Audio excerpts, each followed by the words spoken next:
negeri kita ini kaya. Apa saja ada di Indonesia. Yang tidak ada adalah keadilan untuk rakyat kecil. Dari pemahaman itu ya akan menyadarkan kita semuanya. Dan dari kesadaran itu, kalau yang butuh untuk membangun satu gerakan sosial, ya itu dibangun. Penting.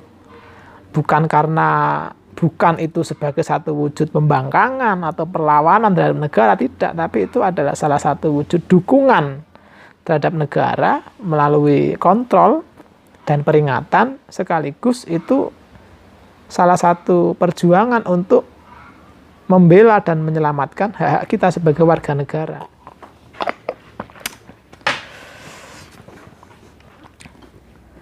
Assalamualaikum warahmatullahi wabarakatuh. Selamat sore teman-teman semuanya. Sehat selalu, salam sejahtera untuk kita semua. Terima kasih sahabat Indes semuanya. Kita kembali lagi dengan diskusi tentang, kali ini kita akan membawakan tema demokrasi politik, demokrasi sosial, dan demokrasi ekonomi. Pada kesempatan sebelumnya saya sudah menyampaikan demokrasi dan beberapa tantangannya terhadap desa. Saya tidak akan mereviewnya lagi karena itu nanti akan cukup menyita waktu kita. Nah, sebelumnya saya akan menyampaikan kepada teman-teman semuanya, semoga kita semua senantiasa diberikan kesehatan, keselamatan, dan dapat melalui situasi pandemi COVID ini dengan selamat, dengan penuh kebahagiaan, produktivitas, sehingga kita tetap bisa optimis untuk melangkah maju ke depan, mewujudkan apa yang menjadi cita-cita sahabat Indes semuanya, apa yang menjadi cita-cita bangsa Indonesia. Baik teman-teman, sebelumnya saya akan menyampaikan beberapa hal dulu. Yang pertama adalah, mengapa menjadi relevan mengangkat tema demokrasi pada hari ini. Nah, itu saya mencatatnya ada sekurang-kurangnya ada 5 alasan mengapa tema demokrasi menjadi kembali relevan hari ini. Yang pertama adalah karena kita adalah bangsa yang besar. Yang kedua, karena negeri kita ini kaya. Yang ketiga, karena adanya banyak sekali kepentingan yang butuh adanya pengaturan yang adil, yang tegas. Kemudian yang ketiga, itu karena amanat daripada Undang-Undang Dasar 1945 itu belum sepenuhnya atau belum semuanya kita tunaikan bersama-sama. Terutama amanat kalau berbicara tentang demokrasi politik, demokrasi sosial, dan demokrasi ekonomi, khususnya bagi desa, di antaranya adalah pasal 27, 28, 31, dan 33 ayat 3. Nah, pasal-pasal tersebut, juga pasal-pasal yang lainnya, itu menegaskan apa yang seharusnya menjadi tanggung jawab negara. Negara yang dalam hal ini kita harus pahami sebagai satu organisasi besar yang kita bentuk secara bersama-sama, kita sepakati, kita biayai, kemudian kita berikan kewenangan untuk membentuk organisasi yang bersenjata, memiliki hak untuk membangun penjara, memiliki hak untuk menghukum orang, memiliki kewenangan untuk membebaskan orang, menentukan siapa yang boleh ngapain dan siapa saja yang tidak boleh ngapain. Tentu saja itu semua diputuskan berdasarkan banyak sekali pertimbangan dan menyerap aspirasi banyak orang. Ada beberapa azas yang harus dipenuhi sehingga negara sebagai organisasi besar milik kita yang mewakili seluruh yang menjadi kepentingan kita itu diberikan kewenangan yang begitu besar. Nah, pengurus negara itu kita sebut sebagai pemerintah. Jadi yang tepat sebenarnya bukan pemerintah, tapi pengurus negara. Kalau pemerintah daerah ya pengurus daerah. Nah, kalau kepala desa itu ya ketua pengurus desa. Nah, kurang lebih demikian. Tetapi kita tidak apa-apa karena sudah sangat lama menggunakan istilah-istilah seperti itu. Oke teman-teman semuanya, itulah beberapa alasan mengapa demokrasi itu menjadi relevan untuk kita angkat, untuk kita bedah kembali, untuk kita temukan sisi-sisi mana yang itu masih harus kita benahi bersama-sama, kita koreksi bersama-sama, untuk kemudian karena kita sudah sepakat untuk menjadikan demokrasi ini sebagai satu sistem, sebagai satu kendaraan bersama mencapai tujuan dan cita-cita kita bersama, yaitu Indonesia adil, makmur, dan sejahtera, maka kita harus gunakan demokrasi ini sampai kita tiba di tujuan. Karena kalau kita berhenti di tengah jalan, atau di sepertiga jalan, atau di seperempat jalan, kalau sudah sampai seperempat jalan ya, maka konsekuensinya itu, pilihannya itu hanya ada dua.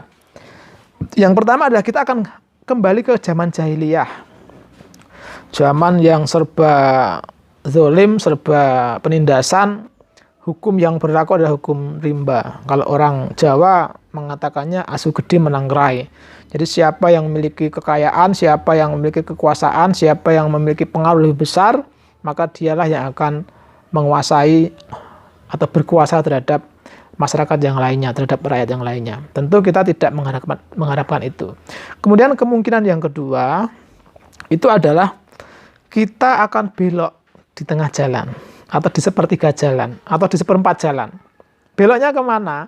Beloknya itu kita akan disasarkan ke satu kondisi kehidupan kenegaraan, kehidupan sosial, ekonomi, dan politik yang sangat imperialis. Kalau tidak, sangat kapitalis. Nah, tentu kita juga tidak mengharapkan itu. Kita sudah berjuang habis-habisan untuk mewujudkan kebebasan pers, mewujudkan kebebasan bagi setiap masyarakat Indonesia untuk menyampaikan pendapat, menyampaikan kritik. Tentu kita tidak boleh menyia-nyiakan kesempatan itu. Tentu kita tidak boleh menjadikan perjuangan pengorbanan para pejuang demokrasi sebelumnya itu menjadi sia-sia.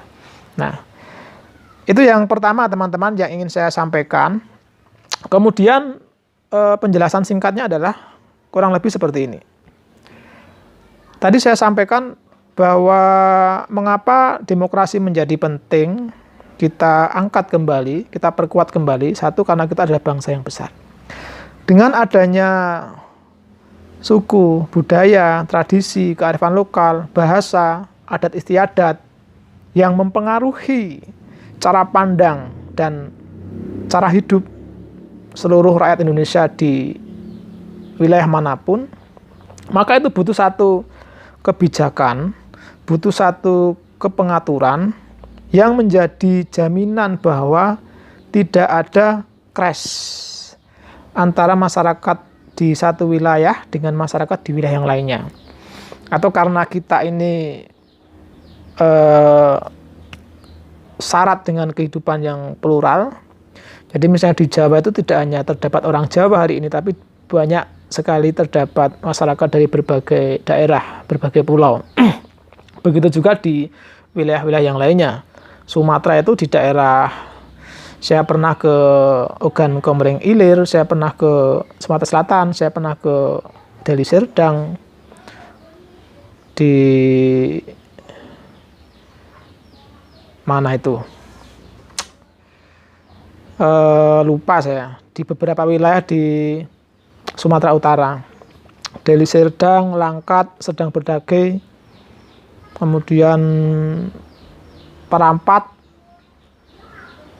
di Toba Samosir, di beberapa wilayah saya pernah ke sana dan saya melihat tidak hanya masyarakat lokal yang ada di situ, tapi banyak sekali ada Jawa, ada Madura, ada orang Sunda, dan lain sebagainya. Artinya itu dimungkinkan karena sebenarnya sudah terbangun kesadaran terhadap toleransi, terhadap pluralisme dalam diri seluruh masyarakat kita. Tetapi untuk lebih jauh lagi, tetap itu membutuhkan satu kebijakan untuk memastikan hal-hal positif seperti itu harus berjalan dengan baik.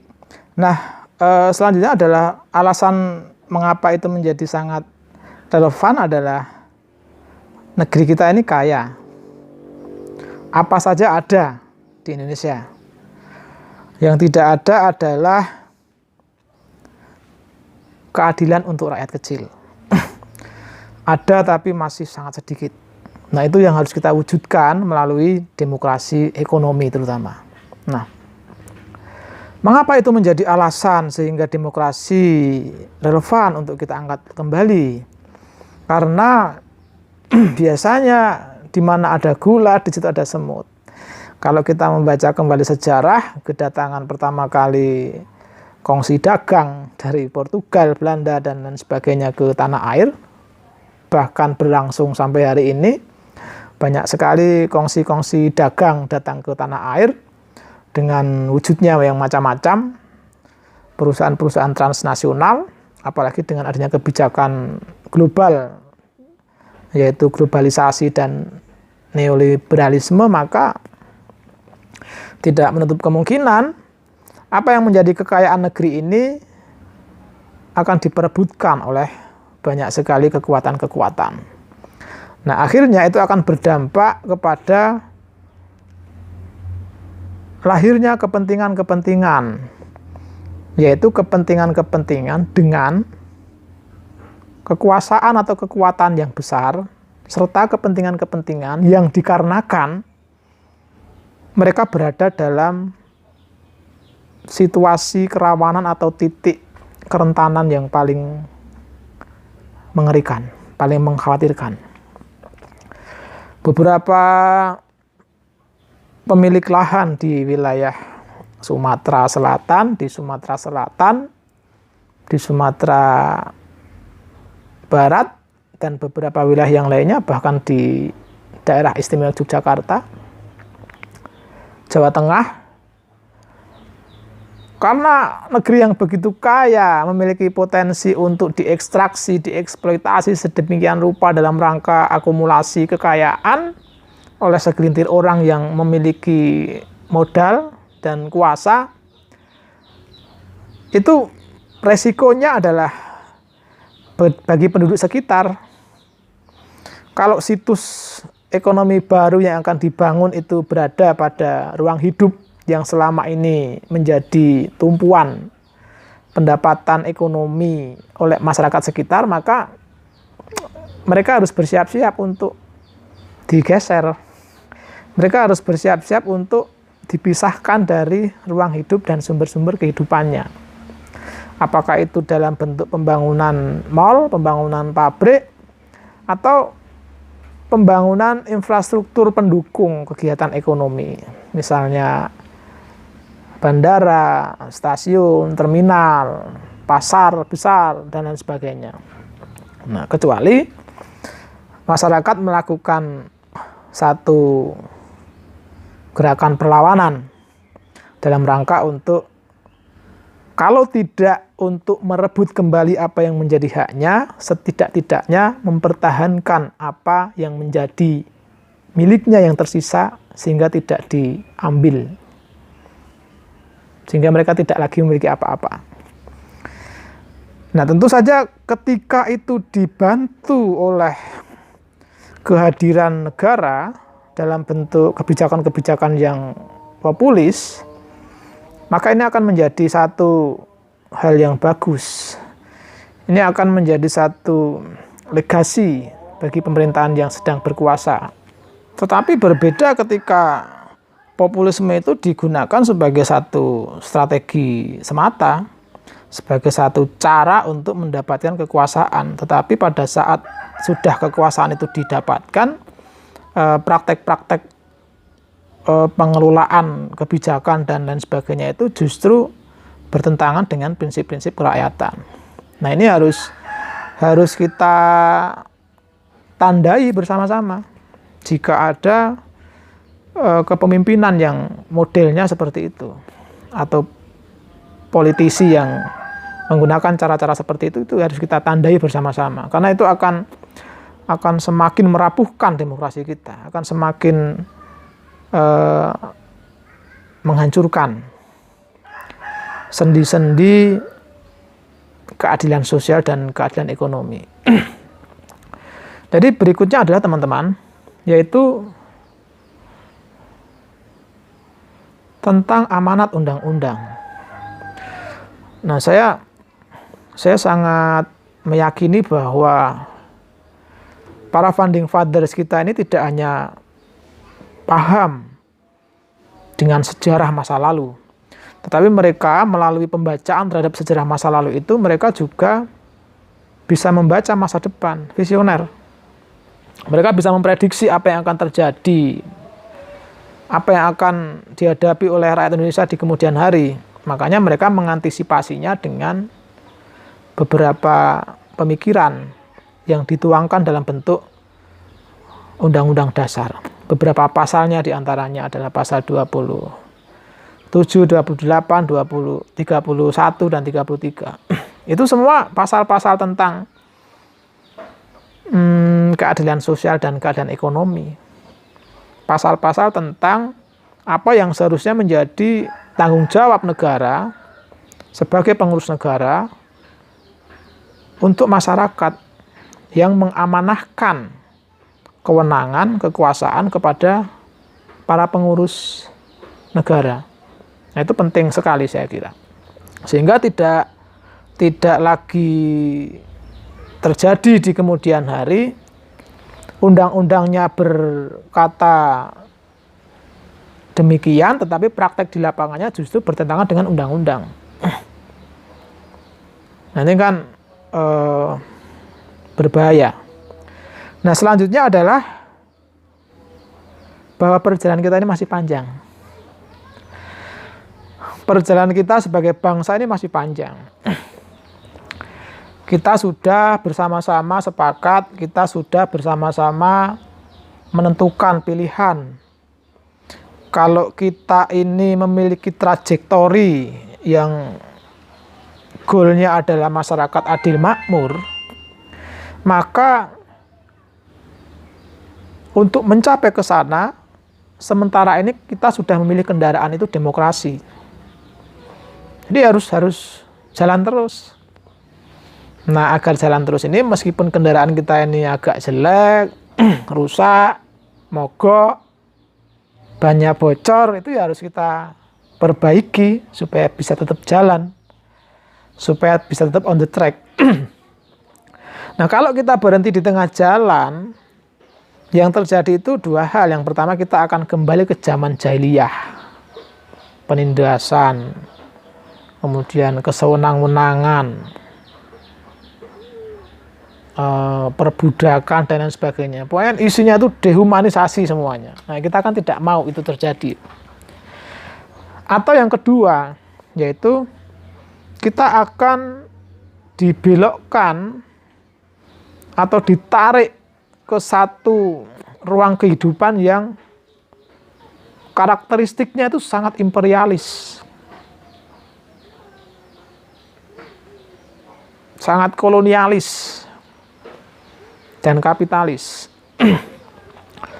Meskipun ini juga sebenarnya bibit-bibitnya, embrio-embrionya ini sudah kelihatan, sudah bisa kita rasakan lah dampaknya.